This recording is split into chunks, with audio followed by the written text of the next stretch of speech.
ఈ సమావేశంలో పెద్దలు మా పార్టీ ముఖ్యులు దాదాపు 29 మంది, కేసీఆర్ గారితో కలుపుకుంటే 30 మంది చాలా అంశాల మీద సుదీర్ఘంగా పార్టీ ఆవిర్భావం నుంచి నేటి వరకు జరిగిన వివిధ అంశాల మీద చర్చించడం, వారి వారి అభిప్రాయాలు తెలియజేయడం జరిగింది.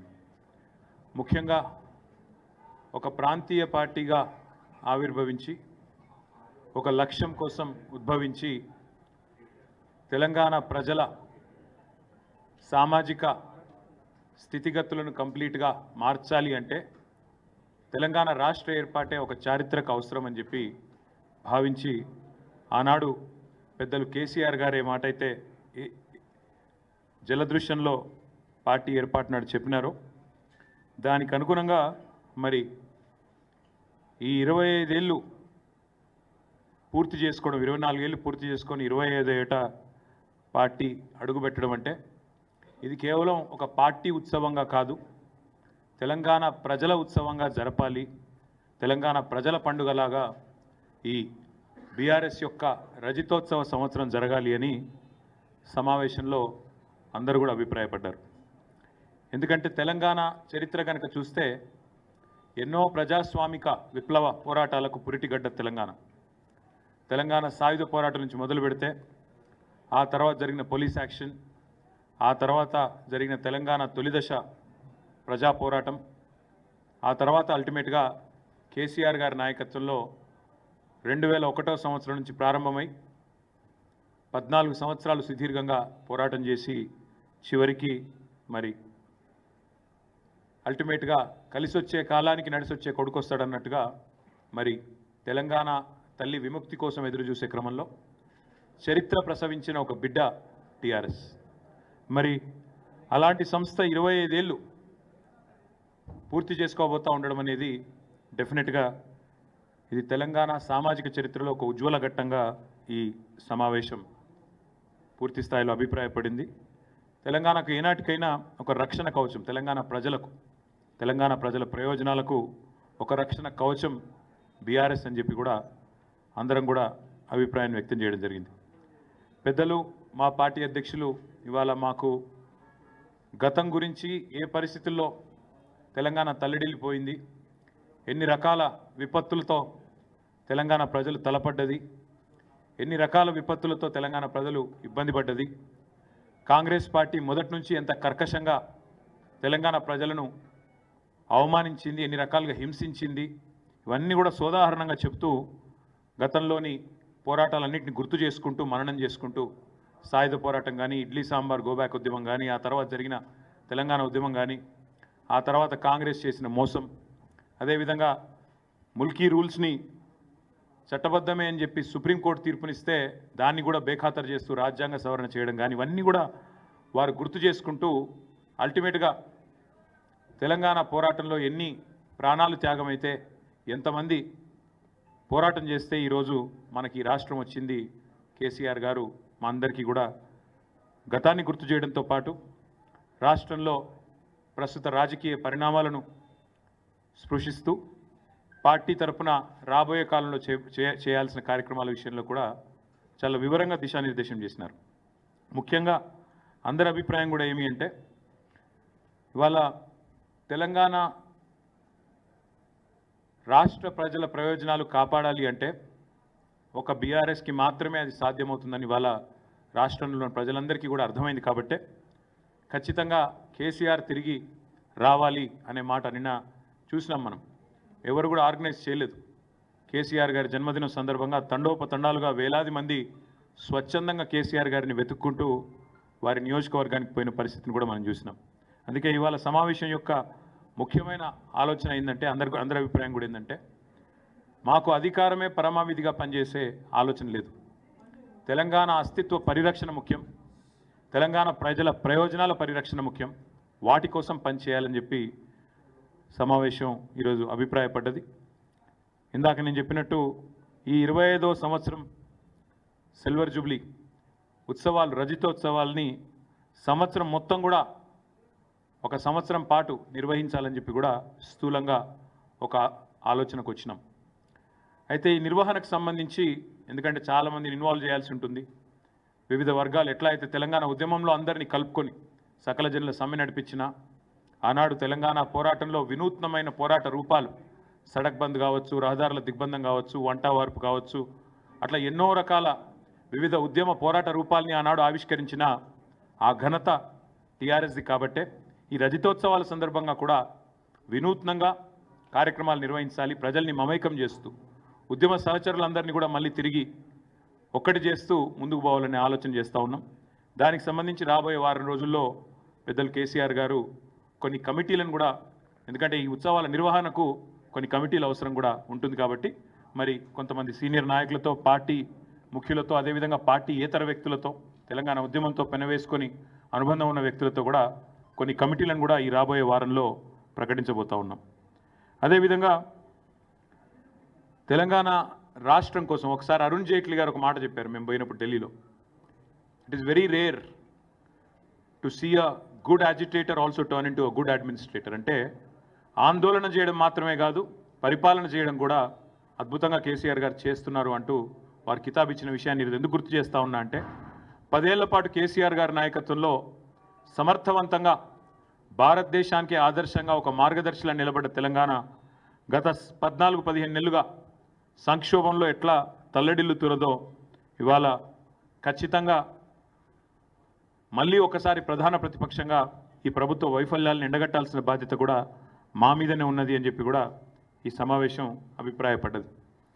తెలంగాణ కోసం జరిగిన త్యాగాలు, తెలంగాణ కోసం చేసిన పోరాటాలు ఇవేవి నిష్ఫలం కావద్దు అంటే, ప్రజల త్యాగాలు వృధా కావద్దు అంటే ఈ ప్రభుత్వాన్ని ఎండగట్టాల్సిన బాధ్యత ఖచ్చితంగా ఉన్నది అని చెప్పి కూడా సమావేశంలో అభిప్రాయం వ్యక్తమైంది. సాధించిన తెలంగాణని ఎన్నో రంగాల్లో కేసీఆర్ గారు అగ్రస్థానంలో నిలిపితే మరి చేతగాని కాంగ్రెస్ ప్రభుత్వం ఈ ఒక్క సంవత్సర కాలంలోనే మరి సంక్షోభంలోకి నెట్టిన పరిస్థితిని కూడా చాలామంది ప్రస్తావించడం జరిగింది. అందుకే తెలంగాణలో 430 మంది రైతుల ఆత్మహత్యలు, 57 మంది పిల్లలు గురుకులాల్లో చేసుకున్న ఆత్మహత్యలు, ఆటో డ్రైవర్లు 100 పైగా జరిగిన ఆత్మహత్యలు, 30 పైగా నేత కార్మికుల ఆత్మహత్యలు, నిన్న మొన్న రియల్ ఎస్టేటు వ్యాపారుల ఆత్మహత్యలు కూడా ఏవైతే చూస్తూ ఉన్నామో వీటన్నిటి గురించి కూడా చాలా వివరంగా చర్చ జరిగింది. తెలంగాణ ప్రజల కన్నీళ్లను అర్థం చేసుకునే పార్టీగా, తెలంగాణ ప్రజల ఆర్తిని అర్థం చేసుకునే పార్టీగా, వారి కష్టాలను దూరం చేసే పార్టీగా టీఆర్ఎస్ పార్టీ ఒకవైపు రజతోత్సవ సంబురాలు చేస్తూనే మరొక వైపు నిరంతరం ఈ సంవత్సరం ప్రజా పోరాటాలు కూడా చేయాలి, వివిధ వర్గాల సమస్యలను కూడా తప్పకుండా ముందుండి నడిపించాలి అనే నిర్ణయాన్ని కూడా తీసుకున్నాం. ఇందాక నేను ప్రస్తావించిన కొన్ని వర్గాలు మాత్రమే కాకుండా ఇతర సమస్యలను కూడా ప్రధాన ప్రతిపక్షంగా ముందుండి పోరాటం చేయాలని చెప్పి కూడా కేసీఆర్ గారు దిశానిర్దేశం చేశారు.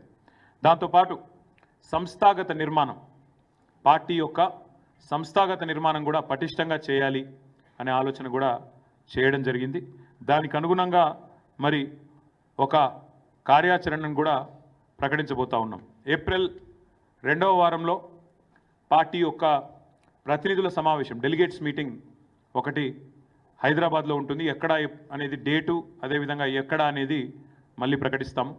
కానీ 2వ వారంలో బహుశా 9-10 ఆ వారాల్లో, ఆ తేదీల్లో ఒక ప్రతినిధుల సమావేశం హైదరాబాద్లో ఉంటుంది. తదనంతరం మా పార్టీ 24 సంవత్సరాలు నిండి 25వ సంవత్సరంలో అడుగు పెడుతున్న శుభ సందర్భాన ఒక బహిరంగ సభ కూడా ఏప్రిల్ 27 నాడు నిర్వహించాలనుకున్నాం. అది కూడా ఎక్కడ అనేది కూడా మళ్ళీ స్థలం ఎక్కడ ఏ జిల్లాలో ఉండబోతుంది అనేది కూడా మళ్ళీ ప్రకటిస్తాం. ఒక 4-5 రోజుల తర్వాత ప్రకటిస్తాం.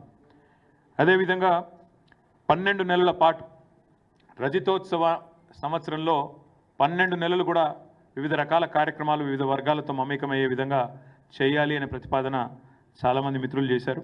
కాబట్టి దాన్ని కూడా తప్పకుండా చాలా విస్తృతంగా చేపడతాం. సభ్యత్వ నమోదు కార్యక్రమం పార్టీ యొక్క గ్రామ కమిటీలు, వార్డు కమిటీలు, మండల కమిటీలు, పట్టణ కమిటీలు, జిల్లా మరియు రాష్ట్ర కమిటీ, తర్వాత అక్టోబర్ మాసానికి వచ్చేసరికి మా పార్టీ యొక్క రాష్ట్ర అధ్యక్ష పదవి ఎంపిక, ఇవన్నీ కూడా ఈ సంవత్సరమే జరగబోతా ఉన్నాయి. కాబట్టి ఒకవైపు రజతోత్సవ సంబురాలు, మరొక వైపు పార్టీ నిర్మాణం, ఇంకోవైపు ప్రజా పోరాటాల మీద మరి సమాలోచనలు, ఇవన్నీ కూడా కేసీఆర్ గారు చాలా వివరంగా చెప్పారు. దాంతోపాటు మిత్రులు కొన్ని మంచి సూచనలు కూడా వచ్చినాయి.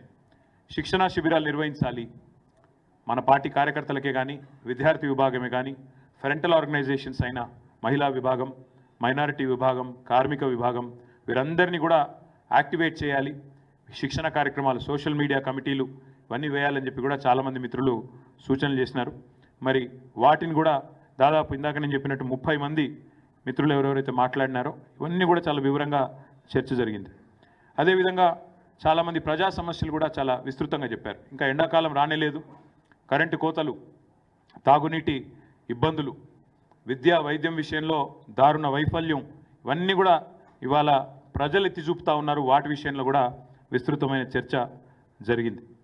అదే మాదిరిగా ఈరోజు ఈ ప్రభుత్వం కేంద్రం మీద పోరాటం చేయడంలో, మన హక్కులను కాపాడడంలో విఫలమవుతుంది అనే మాట కూడా ఇవాళ సమావేశంలో చర్చకు వచ్చింది.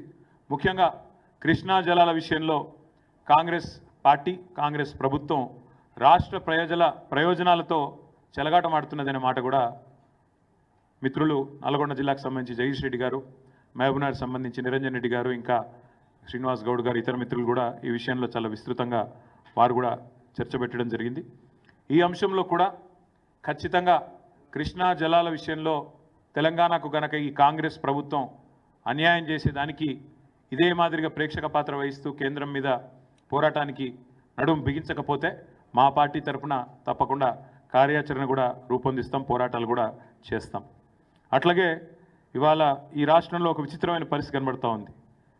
ఎందుకంటే 8 మంది బీజేపీ పార్లమెంట్ సభ్యులు ఉన్నప్పటికీ 8 పైసలు కూడా మనకు బడ్జెట్లో వచ్చిన పరిస్థితి లేదు. 8 మంది బీజేపీ, 8 మంది కాంగ్రెస్, 2 పార్టీల ఎంపీలు ఉన్నప్పటికీ రాష్ట్రానికి దక్కింది మాత్రం గుండు సున్నా అనే విషయం కూడా చర్చకు వచ్చింది. ఏ రకంగా ఇవాళ ఆంధ్రప్రదేశ్లో 16 మంది ఎంపీలతో అక్కడ కేంద్రంలో భాగస్వాములుగా ఉన్న టీడీపీ వాళ్ళకి ఏ రకంగా లాభం జరుగుతున్నది, ఇవన్నీ కూడా చర్చకు వచ్చినాయి. ఏ రకంగా తెలంగాణ ప్రజలు కూడా తమ పాత్ర, బీఆర్ఎస్ అనే పార్టీ తమ ఇంటి పార్టీ ఢిల్లీలో ఉంటే ఖచ్చితంగా ఈ హక్కులను సాధించే దానిలో కానీ, పోరాటం చేసే దానిలో కానీ, కేంద్రం మెడలు వంచే దానిలో కానీ ఏ రకంగా గతంలో పోరాడింది మీరు చూసినారు. తప్పకుండా ఆ విషయంలో కూడా విస్తృతమైన చర్చ కూడా జరిగింది. ఇంకా చాలా విషయాలు చర్చించడం జరిగింది. కానీ ముఖ్యంగా నేను చెప్పాలనుకున్నది ఈ మెంబర్షిప్ డ్రైవ్, సంస్థాగత నిర్మాణం ఈ సంవత్సరం ఉంటుంది, పార్టీ కమిటీల నిర్మాణం ఉంటుంది, బ్రహ్మాండంగా రజతోత్సవ సంబురాల నిర్వహణ ఉంటుంది, ప్రజా పోరాటాలు కూడా, ప్రజా సమస్యల మీద పోరాటాలు కూడా ఉంటాయి. మధ్యలో ఎన్నికలు వచ్చినాయనుకోండి, స్థానిక ఎన్నికలు, సాంస్కృతిక సంస్థల ఎన్నికలు వస్తే వాటిని కూడా. అందుకే this year is going to be very busy for BRS. It will be a very very busy year. వచ్చే ఏప్రిల్ 27 దాకా, అంటే 2026 ఏప్రిల్ 27 దాకా కూడా విస్తృతమైన కార్యక్రమాలు నిర్వహిస్తాం. సంస్థాగతంగా నిర్మాణం చేసుకుంటూనే మరి ముందుకు సాగుతాం. మిగతా విషయాలన్నీ కూడా రాబోయే 4-5 రోజుల్లో పెద్దలు కేసీఆర్ గారు నిర్ణయించిన తర్వాత కమిటీలు, వివిధ బృందాలు ఎవరెవరు ఏం పని చేయబోతా ఉన్నారు, ఏ రకంగా ఈ రజతోత్సవ నిర్వహణలో పాల్పంచుకోబోతా ఉన్నారు, సంస్థాగత నిర్మాణంలో ఏ రకంగా మరి ఎప్పుడు మెంబర్షిప్ డ్రైవ్ స్టార్ట్ చేస్తాం, ఇవన్నీ కూడా వివరంగా. అల్టిమేట్గా ఈ సమావేశంలో కేసీఆర్ గారు ఒకటే మాట చెప్పారు, అది చెప్పి నేను ముగిస్తాను. పార్టీలు గెలుస్తుంటాయి, ఓడిపోతుంటాయి. ప్రజాస్వామ్యంలో ప్రజలు గెలవాలి, తెలంగాణ సమాజం గెలవాలి. ఇది మా ఆలోచన విధానం. ఇది బీఆర్ఎస్ యొక్క ఈరోజు సమావేశం యొక్క సారాంశం. Thank you. వాళ్ళు అసెంబ్లీ పెట్టడానికి భయపడుతున్నారు బ్రదర్. ఇప్పుడు దాని గురించి అసెంబ్లీ పెడతానికి భయపడుతున్నారు కదా.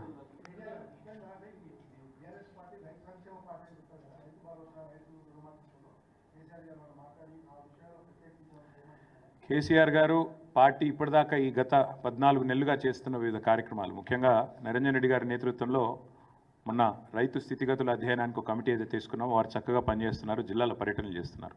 ఇంకోవైపు రైతు దీక్షల పేరిట ఇప్పటికే 6 చోట్ల 6 వివిధ జిల్లాల్లో కార్యక్రమాలు పెద్ద ఎత్తున పార్టీ నిర్వహిస్తూ ఉంది.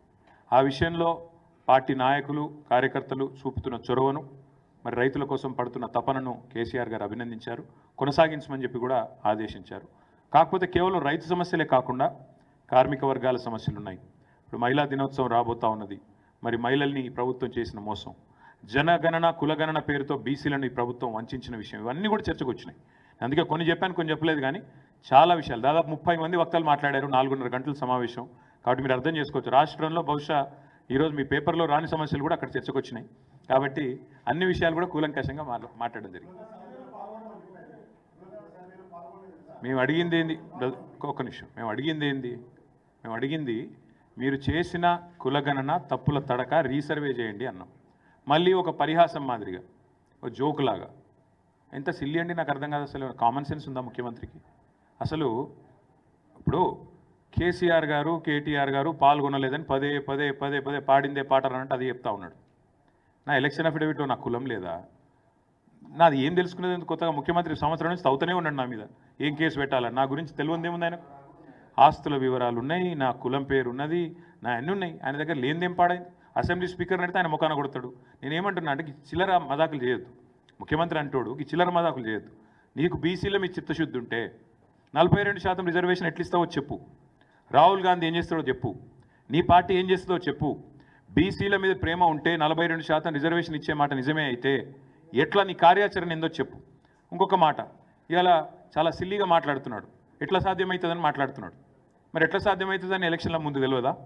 కామారెడ్డి డిక్లరేషన్లో సిద్ధరామయ్య గారితో చెప్పించేటప్పుడు ఎట్లా సాధ్యమవుతుందని సోయలేదు ఆ రోజు?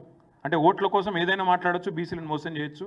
ఇవాళ గద్దెనెక్కి కూర్చున్న తర్వాత మాత్రం ఎట్లా సాధ్యమవుతుంది? పార్టీ పరంగిస్తా. కాబట్టి ఇవన్నీ కూడా సమాజం మొత్తం గమనిస్తూ ఉన్నది. మేము ఒక్కరమే కాదు కదా బ్రదర్, రాష్ట్రంలో బీసీ సంఘాలు నిర్ద్వందంగా తిరస్కరించినారు ఈ జనగణన కులగణన తప్పు అని. మరి ముఖ్యమంత్రి గారి సమాధానం చెప్పమనండి. చెప్పకుండా ఈ పిచ్చి మాటలు.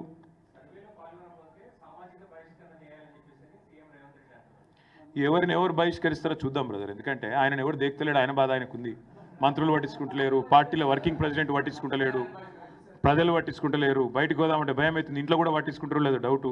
నేనేమంటున్నా అంటే ఈ పిచ్చి మదాకులతో ఎక్కువ రోజులు టైంపాస్ ముచ్చట్లతో గవర్నమెంట్ నడపలేము. బజార్ భాష మాట్లాడడం ఈజీ. కేసీఆర్ గారు ఇదివరకు చెప్పారు, బజార్ భాష మాట్లాడి 4 డైలాగులు పంచ్ డైలాగులు కొట్టడం ఈజీ. పరిపాలన చాలా కష్టం.